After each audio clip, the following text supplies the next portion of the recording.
on the show today, Petri Berndtson. So he is a philosopher of breathing. Have I got that right, sir? Yes, you have got that extremely well. Philosopher of breathing, that's how I would describe myself. So cool, so cool. Okay, and where are you in the world? I'm in Finland at the moment, and it's a small place called Haapavesi. I live in Helsinki, but now I have been staying 500 kilometers north of Helsinki, enjoying the summer here in Haapavesi.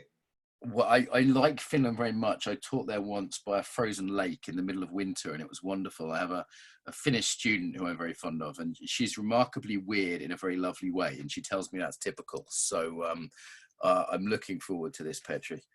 Well, when you said you were next to a lake, I am now staying 1 minute walk away from the lake. I have just today swam 2 times already.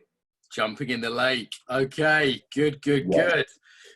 Okay, how did you get interested in the breath, Petri? How did that happen? Well, many years ago, when I was thinking in philosophy, I was studying theoretical philosophy in University of Helsinki, and I was thinking what will be my master thesis theme. And I was practicing a lot of singing, and I was thinking that is it possible to make a philosophical thesis, your master thesis on singing. And then I was talking with a philosopher very important to me, a phenomenologist, Juha Varto, and I asked him like what does he think about if I would do a phenomenological study of singing. And he said that it's a pretty cool idea, but breathing could be even more interesting because it's connected to singing, but it is connected so much to more, and it's kind of like the ground of our being, if we could see it. So there it started. Then I did my master thesis on breathing, and in the final moments of my master thesis, I started to understand that I have some insights that I have never seen anybody, at least in the written form anywhere, put in books or articles. They didn't come to my master thesis, but that gave me the idea of I need to do a PhD on this, and then that started the whole journey of doing a PhD. And then my dissertation was finalized in 2018, and so that's one of the first philosophical PhD dissertations on breathing, and actually the first one on phenomenological ontology. Okay, I know those word means, but we'll break those down as much as anyone does. For listeners in a little bit, we'll come back to phenomenology and ontology. So this is actually really interesting. On the one hand, our whole language is full of, in many languages, the breath of life, or God breathed life into, Adam or the soil or whatever. This idea that breath is really central to who we are, and it's central to almost every embodiment practice. There are a few that's not, but most would say, yoga, martial arts, dance, so many of them would say the breath is the center of the practice, and breath work has become very popular in modern times. And yet, in philosophy, I've almost never heard it mentioned. In more academic, more kind of literate kind of circles. A little bit on the body, a little bit on experience, but almost nothing on the breath. So how has this happened that our intellectual class has somehow missed the thing that's most essential for our survival, most primary to our being, and has been part of spiritual and psychological practice through thousands of years? How has that happened that you're one of the first to do this? That is madness. It is very, very strange and also very interesting. How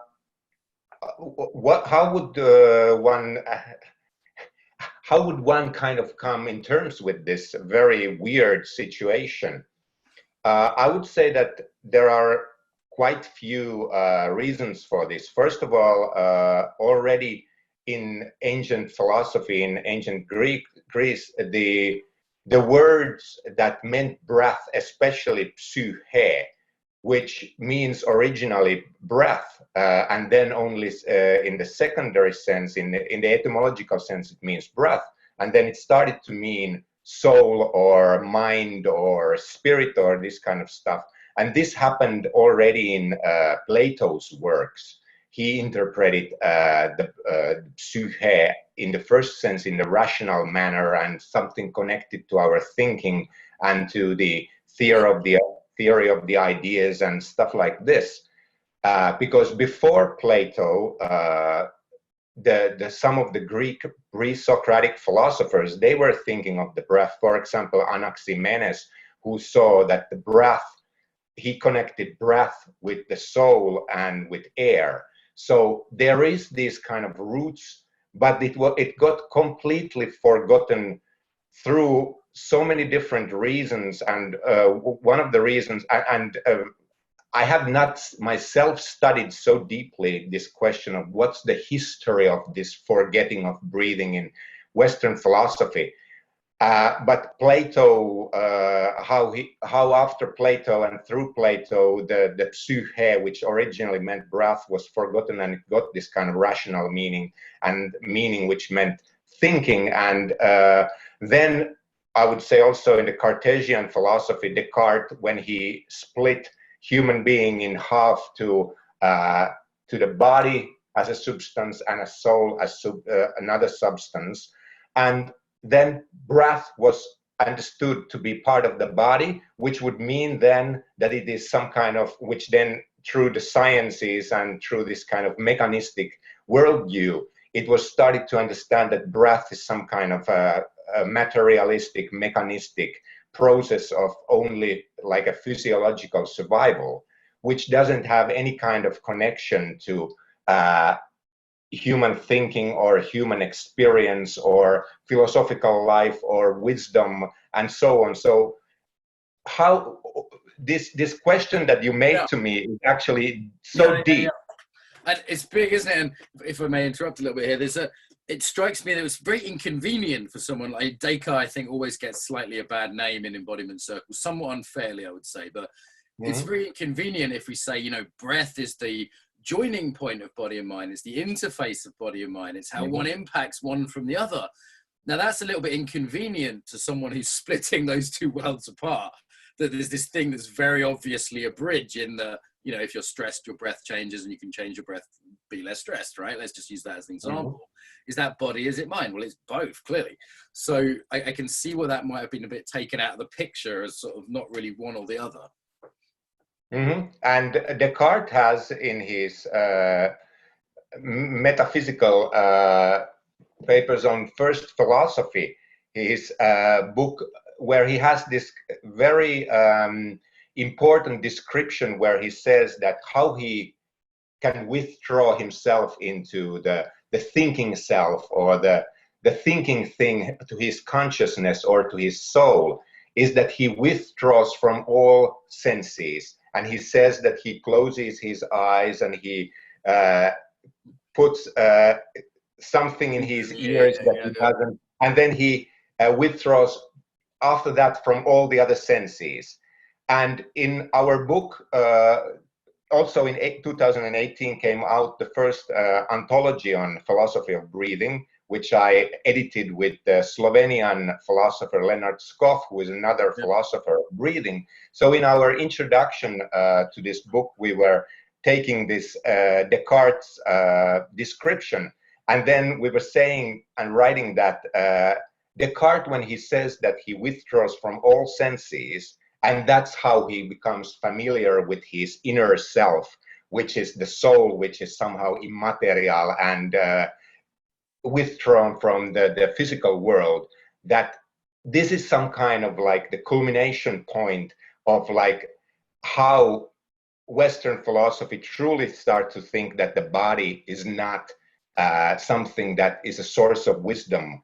And then what we say in this introduction is that actually Descartes is making a totally fictitious description, because when he says that he withdraws from all the senses, that means that he also closes his nose, that he doesn't smell anything, and he closes his mouth, that he doesn't taste anything.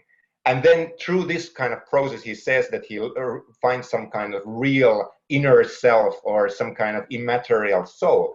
But if he would, and then he starts to think rational ideas and questions of philosophy. But if he would have been truly truthful in his description, the first thing that would have happened would have been total panic and anxiousness and dreadful experience of I can't breathe, I need air, and then if he would have taken truthfully this what he said he was gonna doing, our philosophical tradition in the modern philosophy would be totally different.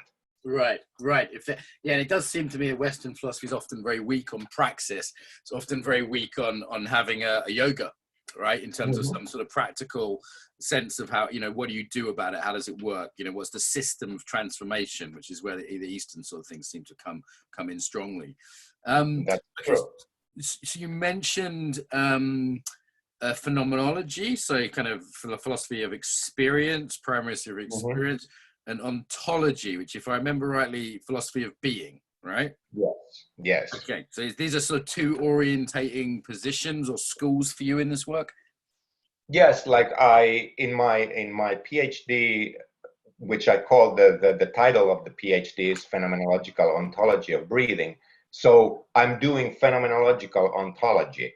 And first of all, phenomenology means, as you said, it's a return to phenomena as it appears to us in our experience. So it's always a return to our experiential life world, how we experience the world. And then especially in my PhD, I take the patron saint of philosophy of body, the French philosopher Maurice Merleau-Ponty's work, and I take he's famous for his phenomenology of perception and his phenomenology of the body. He has scattered like hints of what breathing could mean in phenomenology, and I take this in my PhD, and then I start to think what these descriptions of the breath could mean if they would be taken as a starting point of philosophical thinking. So first of all, what I do is I put aside or put out of play all scientific knowledge of the breath, because that's the only way you can get to phenomenology, because what natural sciences, for example, say of the breath is something that we don't experience, because the natural sciences say that the breath is in the first place gas exchange of carbon dioxide and oxygen, and that it's the cells that need the oxygen, and it's in our brainstem the respiratory center that is in control of this breathing process and all this stuff. But in our experience, we experience none of that. We have never experienced cells, we have never experienced carbon dioxide or oxygen, or our brains, or the brainstem, or a respiratory center there in the brainstem. So all this knowledge which we normally take for granted in phenomenological study, you put aside, and then you start to only wonder what we have through our experience, in our experience. And that is the starting point of my philosophy. And then when it's the ontological work on breath, then I start to ask the questions connecting to the being of breathing, the existence of breathing, how our being is in the first place being in the world, and what does it mean that it's the experiential body's relation with the world that is like the ground of our being, and how the breath is the first connection there. That kind of stuff. That kind of stuff, just casually at the end there, that kind of stuff, the phenomenal ontology of being, that kind of stuff. Okay, so if this is going over people's heads, and it's going over mine a little bit already, what have you discovered? What might be interesting for people here? Well, what I have discovered is, in a certain sense, I have discovered a new way to do philosophy. That we should start to philosophize, to think the deep fundamental questions of life within atmosphere of experiential breathing. And it's like, in my view, it's like a possibility of attaining a certain kind of a respiratory revolution in our lives, so that everything that we have thought in different manners in philosophy and in sciences and in religion and so on, in our culture and different cultures, is that everything, actually, all our questions, important questions of our life, could be re-examined, rethought, and re-experienced within the experience of breathing. And of course, in some of the Eastern traditions, as you mentioned, the breath has been important. But I would say that even they have not thought like questions of, or maybe they have, but because all the vocabulary needs to be translated into our Western languages, and also there is so much like layers in the Eastern thought of, like, let's say the word Atman, which is so important word in Hindu philosophy and in Upanishads and in other Indian philosophical systems. And it is even for the Indian tradition, it has been forgotten quite much that if we think of what Atman means, they say it's the inner soul, or the fundamental principle of life, or the immortal soul, or the great spirit, or whatever. But it is very often forgotten that Atman actually means, in the first place, breathing. Okay, so I mean, can you give an example of this philosophy of breath, this philosophical breathing philosophy combinations? Give me an example about what that looks like. Well, the first of all, I would say that what it looks like is that whatever question we are thinking, whatever philosophical question, we need to bring it back to our experience of breath. So, for example, if we start to think ethical questions, the questions of like, what is a good life?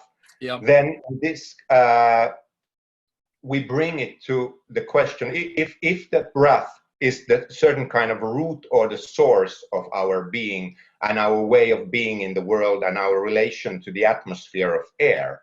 So what would that mean if we start to think the questions of good life? So that would mean that we would, in the first place, would start to need to think, what does it mean that as a breathing beings who are all the time connected with this atmosphere, this invisible atmosphere through our breath, how we would connect the ethical questions, for example, the question of good life, into this kind of, how would I say, into this kind of field of respiratory thinking. So then, it means this, that whatever we are thinking, we need to bring it back to questions of breath and start to think, what would it mean if we take seriously that we are, in the first place, breathing beings? Mm-hmm. Mm-hmm. So this is your philosophical breath work. Yes. I'm fascinated by embodied ethics as an idea. I studied ethics a little bit at the university as a sideline, just as I was doing psychology, but of all the sort of philosophical, the areas of philosophy, ethics, and, you know, what is the good life? What do we value? Or what should I fucking do when I get up in the morning? You know, like that always struck me as the most practical form of philosophy in many ways. It's like, okay, well, what's good? You know, what has value?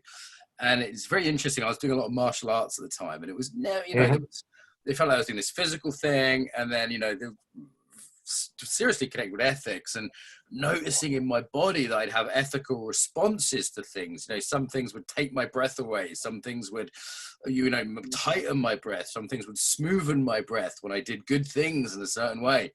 And yet that was just never talked about in any of the philosophy books I was reading. There was just zero on the body, yet it was ethics was very obviously a bodily experience for me. Some things opened my heart, some things made me contract, you know, and I saw almost nothing in the philosophy books that I read about the body. Well, for example, when I said the ethics, and you said that it's the question of the body and connected with breathing, the ethical questions. One of the things that I have written about, and I gave also a presentation in Slovenia a few years ago, there was a hospitality conference, the hospitality of ethical hospitality, or hospitality of ethics. I gave a talk where, and then it later was published in one book about anthology on hospitality. And article and my presentation was about the respiratory and aerial hospitality. So first, we have this idea that we welcome somebody with open arms into our house, and then this is as a form of hospitality. So the respiratory hospitality would mean that actually, if we would become conscious of it or aware, we are all the time welcoming with open lungs this invisible atmosphere of air, even if we wouldn't want to do it, but then we could do kind of a practice of it and make it consciously that when that invisible air that I don't know for certain what it is about, but I have to take it in me, it might have profound trust useful, in a way, isn't it? There's an act yes, to breathe is an act of profound trust, and also it strikes me as profoundly intimate that normally, you know, to take something into your body, if you were to do that with a penis or, you know, some other bodily part, that's a tremendously intimate thing if someone put their tongue in your mouth or whatever. But we're literally taking something into us, this very intimate thing. And the other thing that always strikes me as very interesting is sort of self and other with breath. That it's like we have this sense, well, I'm here and the world's there, but I have to keep taking in this thing from outside of the world into myself, you know, and then it becomes me. And equally, I'm continuously giving out. So there's a sense of trust in and kind of generosity out. You know, there's a way in which it also connects us to every single person, right? Like we're all breathing the same air. Like me and you, we're in different countries right now. But if I breathe out, that air is going into the same air that you're breathing. Yes. Does that make sense? So there's this way, this is connecting quality to air, which I think doesn't exist. Like I can't touch you from another country, but I'm literally breathing into the air that you're breathing into and out of on a moment by moment basis. Yeah, this is extremely important point that you're making here, and this is the how in a certain kind of mysterious connection we are all the time with other people. That air that was inside of you is now inside of somebody else, and there's a dog that is perhaps breathing that, and then you take that person's, and then there might be some smelling drunkard whose breath you are taking next in, and then there is the person that you hate might be in the same place, or somebody else that is just looking some that you would never want to talk or even touch, that person who has, for example, politically disgusting ideas from your point of view or whatever that might be. Still, you are in a much more intimate connection with these people and these all other breathing beings. So it is a question of trust, and there comes a certain kind of way of which then comes to connection to this idea of hospitality, that could we learn totally different kind of way of opening ourselves to others who might think very differently than us, or might have nothing in common with us. So that also is one aspect of that ethical dimension of breathing. Then you mentioned trust, and trust is connected with also, you could think of in a certain way religious questions. So that would, if we would take that idea of respiratory trust, there I would suggest, when I said that all things could be rethought from the perspective of breathing, then we could start to think totally new way of thinking religion from as a kind of a respiratory religion. Yeah, well, there's always been this connection of spirituality, like spirit as breath, breath as spirit, hasn't there? Yes. And I'll come back to religion. That feels like a thing to move towards. What about in a sort of COVID, post-COVID environment that, you know, people are being asked to cover their mouths, to not breathe on each other. I had a very interesting thing yesterday where I tried to talk to a stranger and they almost jumped back, you know, like, and I was 2 or 3 meters away. I was quite far away, but they really jumped back. And it was like, don't breathe on me. That's deadly, you know, like this idea of the breath has become a weapon now. You know, you can, I heard in England, you can, if you think you have COVID and you cough on someone, you can be accused of attempted murder. Really? Yeah. So so if you think you have a COVID diagnosis and you're deliberately coughing on people, that is attempted murder. Very interesting. Now, I don't know if that's legally going to stand up, but I made a joke about this. I said, I'm just going to go around licking everyone. They're like, okay, you could actually be put in prison for that. So it's what about this idea that breath has become dangerous in the modern age? Yes, well, of course, this has been, in a certain way, atmosphere has been, you can think atmosphere, like this kind of atmospheric terrorism or atmo-terrorism, where you use already, it's not only in the first place the breath, but how whatever takes place in this invisible atmosphere of air where we don't see what kind of particles are moving there. As I was coming into that, when there is this, that you need to breathe the air and you are kind of like your life depends on it, and then you don't know what this kind of unfamiliar breath is that same time is keeping you alive. And this was of course used, for example, when they were using poison gases in the First World War, as this kind of atmospheric terrorism, or German philosopher Peter Sloterdijk has written about this. He calls it atmo-terrorism. And how to then... Sloterdijk is his name. What a great name for someone studying death in the trenches. Sloterdijk. Okay. Yes. Okay. So, and then how also in the Second World War, in the concentration camps, the gassing of the Jews was taking place. That was also taking place through the breath. So there is a long history, kind of, or there is a history of this kind of breath as a weapon, or the atmosphere as a weapon. We tend to think of breath in terms of the best things, like it took my breath away. That woman was so beautiful, it took my breath away.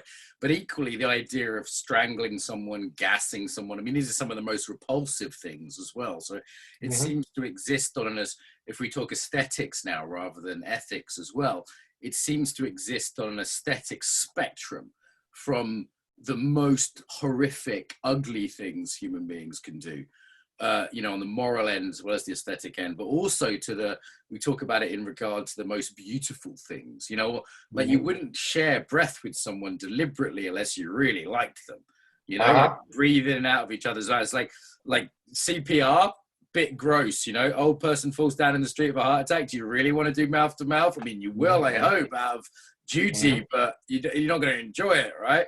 So it's like this, it has this kind of a very aesthetic range, you know what I mean? From the very ugly to the very beautiful. Yes. And that brings to my mind what some of the early Christians were doing when you said the breath is spirit and spirit is breath. This idea, they had this kind of practice, or this kind of like connection that they called conspiratio. So originally the word conspiration means, like, in a certain way could say respiration is always conspiration, because conspiration or conspiracy doesn't mean what we nowadays talk about, conspiracy theories and stuff like this, but it meant breathing together. Because that the Maori greeting where you take a breath together, that's yes. So noses, yeah. Exactly. So there was there is an interpretation, or there is a theory, that the early Christians, when, for example, in the Gospel of John, it is said that Jesus breathed the Holy Spirit to the disciples, that there was actually this practice that connected in the most deep sense all the followers of Jesus together, was that they were blowing breath into each other's mouth as the practice of sharing the Spirit, because the Holy Spirit, the Greek word is pneuma, which means at the same time spirit and breath. Yes. And a few other languages too, you'll see that connection in Hebrew, I think it might be as well.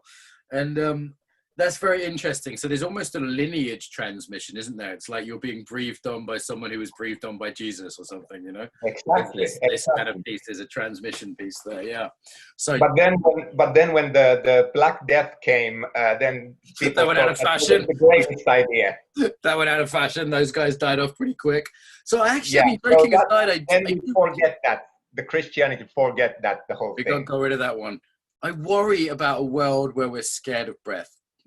It disturbed me. There's something about this young woman who stepped back yesterday away from me, where I thought, I worry that that's becoming a norm now.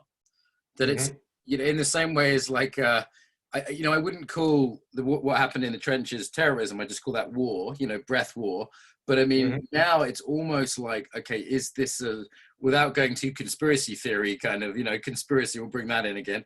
But it seems to me this making us afraid of each other's breath is a very primary thing, whether it's justified or not. That's a very primary thing to install in a global populace. A global population. I was on a plane recently, and for the first time in ages, and people were like scared to breathe because they didn't want to breathe, but you can't not breathe, right? It's like you could not touch, you could not eat for a little bit, you could not drink the water for a few days, but you can't not breathe. Yeah, I mean, if this goes on, this kind of afraidness of and the fear of breath because of COVID or something else, it's gonna totally transform our way of being, and I really hope that it's not going toward that kind of direction. Yeah. There's a dehumanizing quality, a disconnecting quality as well in that. Yeah. Okay, you sort of touched upon spirituality earlier, and we've come to this sort of words that have similar meanings, and the breath of life and this. What's your definition of spirituality in regard to breath then? Well, I take very literally and very seriously this idea that spirituality and the word spirit, the first of the Greek word pneuma, for example, in the Bible, that it was translated in all the Bibles as spirit. I think that's a huge problem, and I would suggest that all Bibles should be retranslated mostly, and every time in the New Testament, especially in the Gospels, where Jesus is speaking, I would say that the word pneuma should be translated as breath. And then that was translated to the Latin Bible Vulgate, where still there was the word pneuma was translated to spiritus. And that word spiritus, of course, then meant breath, and it meant spirit, how we then understand it now. And that came from the Latin verb spirare, which means to breathe. So all the spiritual practices and what is called a spirituality, when we talk about spiritual practices, for example, you mentioned before we started to record this that you have practiced Aikido. And Aikido, of course, has been understood as a spiritual practice in a certain way. And in Aikido, for example, the breath is extremely important. And the word ki there can be understood as breath in a certain sense. So the thing I would say that my understanding of spirituality is that everything can become a spiritual practice if that practice, where there is a certain kind of movement or a certain kind of way of doing things, is always following the breath.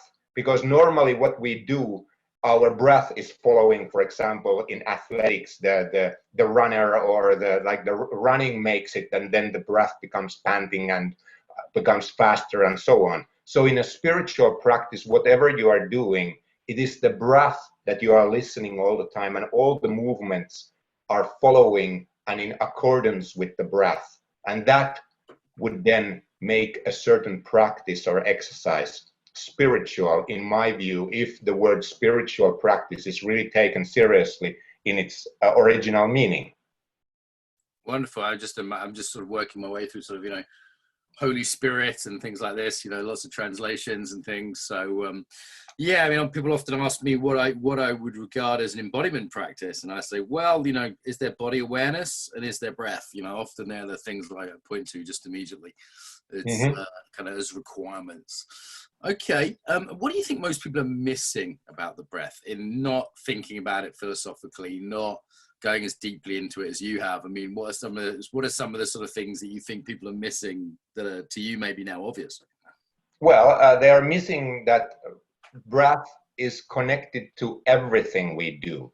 We are normally connected to some of the things that we do. For example, if we do yoga or Aikido or some other spiritual practices or martial arts or stuff like this. But I would say that there is actually a respiratory meaning in everything that we do, even for those things that we never connect with the breath. Because how I claim this, or how I try to argue this is that if you hold your nose and you hold your breath and you start to hold it and you try to do anything that you do in your normal life, whatever that is, and you try to do it by holding your breath and see what happens, how Right. fast it becomes totally meaningless what you're actually doing, because the only thing you're thinking is how I could breathe again. I'm starting to feel really dreadful and anxious and so on. So that means that there is some kind of secret respiratory meaning in everything that we do, even if we don't connect it ever with the breath. And that's kind of part of my philosophy of breathing, is to start to think what could be those secret meanings. Yeah, I would say that about the body more generally. People sometimes say to me, well, how's the body involved? And I'm like, well, if you do this with your body, it's going to change it. If you can optimize your thinking, your social interaction, your expression, it's involved with everything you do. Wherever you go, your body's there. It's impacting things. It's just a matter of, do you know if it's happening? Can you control it? Can you influence it? Or is it happening to you without you knowing it? I'm wondering what the breath pattern was like of every single philosopher. I'm imagining Nietzsche, having this like crazy ragged breath pattern, or I'm imagining sort of Socrates having having his kind of long out breath, kind of easygoing or whatever. Like, it would be kind of a fun thing to sort of imagine the breath patterns, all these different thinkers who thought that their thinking was independent of their bodies. I think that would be absolutely fascinating. And nowadays it would be also important to little bit be following what kind of breathing patterns these current philosophers have, and to start to think that could we see perhaps something why they emphasize certain questions because of their breath. And nice. Do I want to be that way as well, right? Like, if your philosophy is embodied in manner X, do I want to take on your philosophy by the fruits of it that are being shown in your breath? Sometimes maybe not. Sometimes I kind of see people and go, wow, that's your embodiment. Whatever you're thinking, I don't want it in my head. Exactly. Like there's a sign that's being given to me of like, maybe keep away from this guy, before I hear one word of their philosophy. That's exactly, Mark. So the thing is, like, what in this anthology that we wrote called Atmospheres of Breathing, one of the key points in our introduction is that we take the Nobel Prize winner of literature, Elias Canetti's, this aphorism, very seriously and start to think what it means, because he says that it is not enough to think, one also has to breathe. And then comes the important sentence: dangerous are the thinkers who have not breathed enough. Ain't that the truth?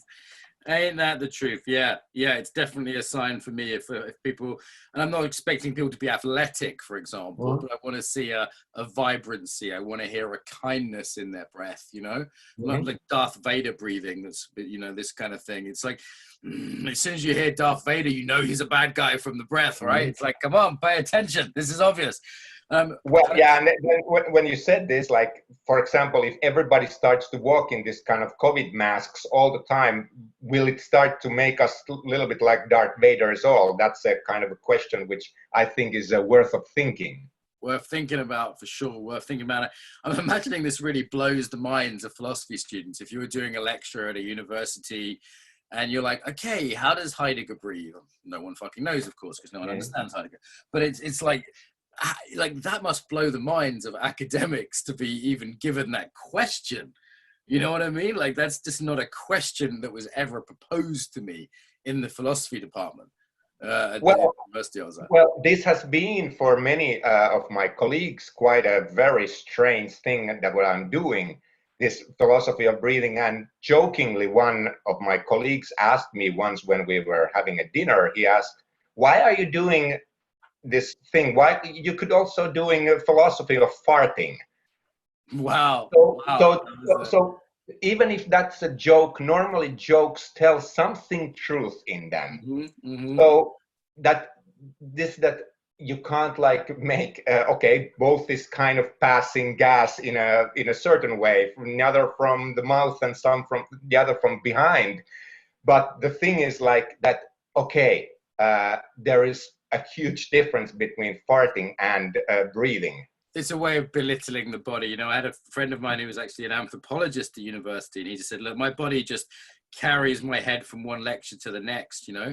And this was a guy who had like physical health problems by the age of 30. I was like, dude, maybe there's a reason why you're having physical health problems. You're only 30 years old and you're having all these health conditions, and it's like you just view your body as this sort of brain taxi servant of yours. It just like, come on, dude. Like, and he'd been really bought into the whole academic model, and his health was really suffering as far as I could see. Okay, well, we've covered most things here. I'm just looking through the questions you sent me. There's one neologism here, mindfulness. What is mindfulness? You sent me that. I was curious. Yes, I did. And I'm happy that you asked me from it, because that will also, I'm now doing my, I have a YouTube channel which is called Mindfulness, and I will soon have a web page which will be called mindfulness.com and so on. So what is mindfulness? Mindfulness is I'm putting together, of course, two words, mindfulness and fun. And of course, nowadays, so many people are talking about mindfulness practices and connected with certain kind of meditative practices as mindfulness and so on. And most of the mindfulness practices start with certain kind of connection with the breath. We start to become mindful of breathing. And then people are thinking that they are doing something spiritual. And when they are doing something spiritual, they start to think that they are doing something serious. And for me, true spirituality is always something to do with fun, something to do with playfulness. That if you are truly spiritual and your breath is alive, your body is alive, there is always something playful and fun in your whole way of existing.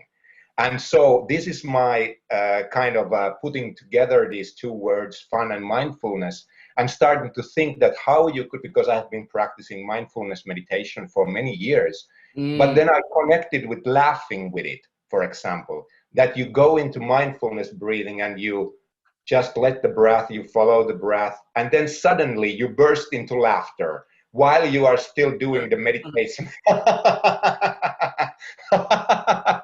And you laugh for some minutes, then you go back to your mindfulness meditation, and then you start to laugh again and you go back to your mindfulness meditation. And how you could start to think that this starts to, they become intertwined, the laughing and the mindfulness meditation. And is it possible that this awareness that you are being aware of your breath, this consciousness, could it be that the quality of that consciousness, the quality of that awareness would start to change? It would start to become certain kind of laughing awareness. And then you wouldn't be anymore being aware of the breath and following the breath in this kind of serious awareness, but it would become kind of a playful act of like that your conscious would be totally different when it is following the breath, and it's in accordance with the breath when you are doing the laughing with it. And the laughing itself is, of course, one way of breathing. It's one of the greatest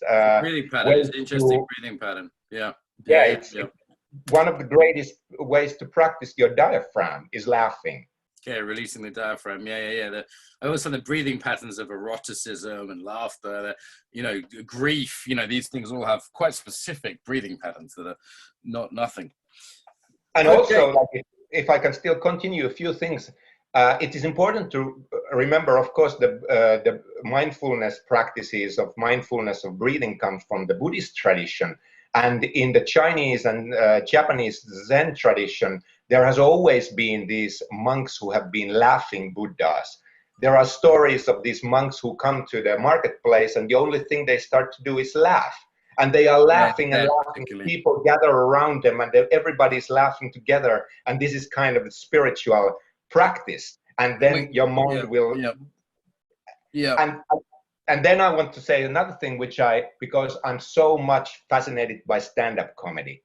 Me too. So, go on. And I love the greatest comedians. I think they are truly deep thinkers as well.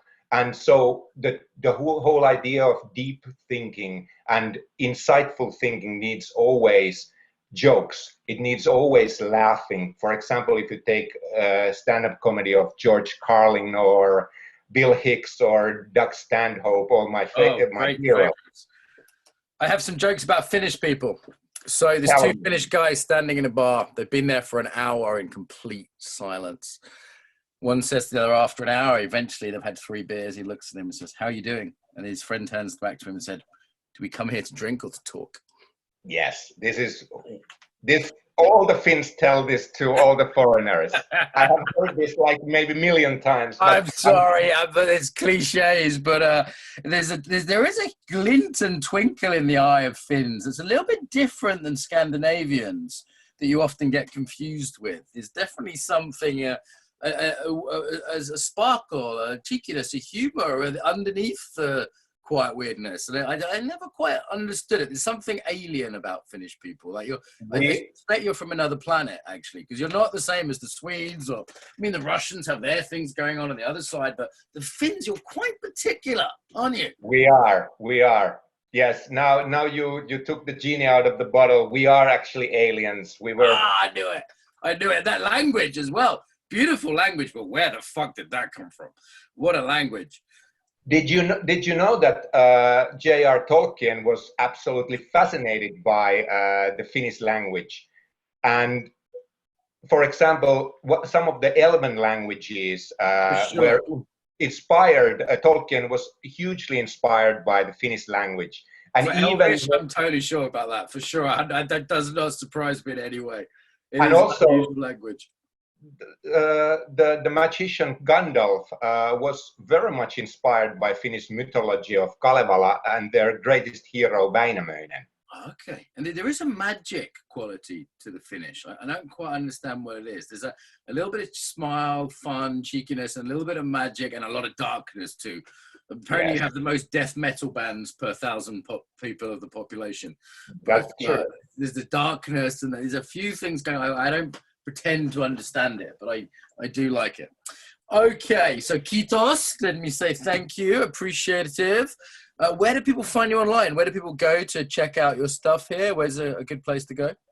Well, as I said, just maybe in a week, I don't know when this will come online. A month at least a month, yeah. Okay, so very soon I will be online my new webpage called www. How many W's you asked? The 3 W's. Why not? 3 is good.